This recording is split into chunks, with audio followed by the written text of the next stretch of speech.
আউযু বিল্লাহি মিনাশ শাইতানির রাজিম। বিসমিল্লাহির রহমানির রহিম।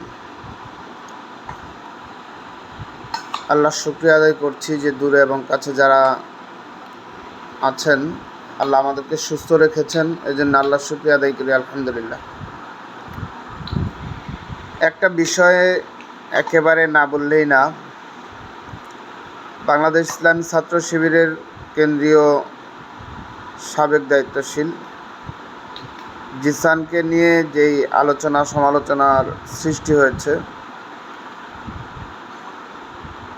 সে একজন ধর্ষক। এই বিবেচনায় ছাত্রদল, বিএনপি, যুবদল যে মিছিল করেছে,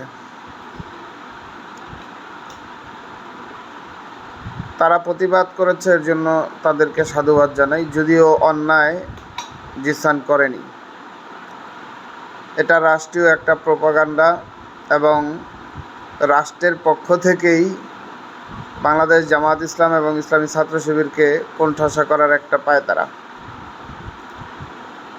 অথচ নির্বাচনের পর থেকে বাংলাদেশে ছাত্রদল, যুবদল, শ্রমিক দল, বিএনপির অনেক নেতাদের হাতে, কর্মীদের হাতে ধর্ষণের কয়েকশো নজির বাংলাদেশ আছে।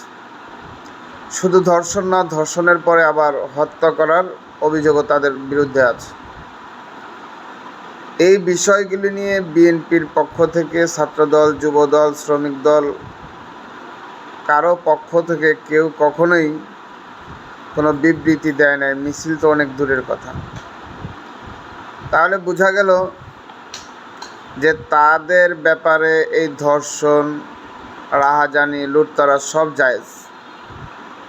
এই বিষয়গুলি নিয়ে বিএনপির বর্তমান প্রধানমন্ত্রী সেও কোনো মন্তব্য করে নাই।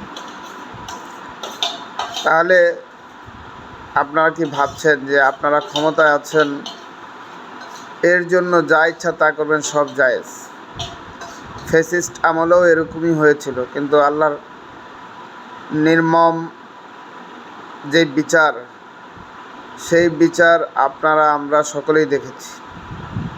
তাই এমন কিছু করা যাবে না যে ইতিহাসের একেবারে আস্থা খুঁড়ে সর্বনিম্ন স্তরে যা পৌঁছাইতে হয়।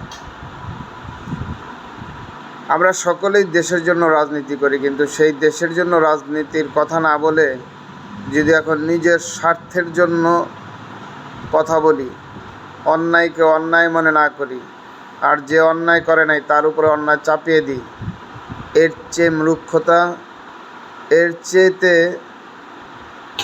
অন্যায়কারী, জুলুমকারী আর কেউ হতে পারে না।